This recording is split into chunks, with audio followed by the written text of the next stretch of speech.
Si vous êtes nouveau sur la chaîne, n'oubliez surtout pas de vous abonner, de partager et de liker la vidéo. On commence. Fervent détracteur de l'UFC, depuis de longs mois, Jake Paul a pris pour habitude de s'attaquer à Dana White, mais aussi à quelques combattants de la fédération. Cette fois-ci, le boxeur phénomène s'est exprimé au sujet de Francis Ngannou, avec un message clair. Dans un premier temps, en quête de notoriété et de prestigieux adversaires, pour faire exploser sa cote dans le milieu, il s'est adressé à Conor McGregor, lui proposant un juteux combat. Puis, depuis le refus de la star irlandaise, c'est à Dana qu'il s'en prend régulièrement. Il l'a invité à libérer certains de ses combattants, et a aussi fustigé ses pratiques. Quoi qu'il en soit, Paul aime s'incruster dans l'univers de l'UFC, ce qu'il a encore fait dernièrement.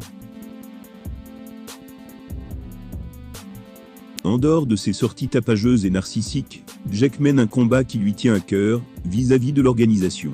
À savoir la hausse des salaires des membres de l'organisation. Et alors que Francis Ngannou plaide actuellement pour une paix revue à la hausse, l'influenceur américain s'est empressé de rallier sa cause, dans un récent tweet aux allures de teaser. Il a ainsi déclaré « Donne à ce gars ce qu'il veut Dana. Cette entreprise est tellement en vrac, ne n'aimerait pas en faire partie. J'ai quelque chose qui arrive bientôt. » Fier de voir une figure comme Ngannou camper sur ses positions sur le plan financier face à l'UFC, Jake Paul s'est évidemment fait un plaisir de relayer ses demandes, pour pouvoir une fois de plus attaquer Dana White. Le youtubeur peut qui plus est, estimer devoir rendre la monnaie de sa pièce au Predator, après que ce dernier lui a livré d'énormes compliments. C'était suite à sa victoire contre Tyron Woodley. C'est donc ce qu'il a tenté de faire, et à plusieurs reprises. Il a fait un autre tweet, en réponse à un article du journaliste de ESPN Brett Okamoto, ce qui lui a permis de faire part de son soutien envers le champion camerounais. Il avait affirmé « Brett, il n'y a rien d'unique et de super rare là-dedans.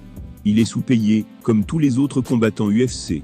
On peut creuser ça ensemble si tu veux. » Après avoir époustouflé Francis Ngannou dans le ring, Paul a tenu à lui envoyer de la force, dans le combat qu'il oppose à White, et à son organisation. Le projet qu'il annonce à demi-mot, pourrait-il dès lors avoir un lien avec le Predator?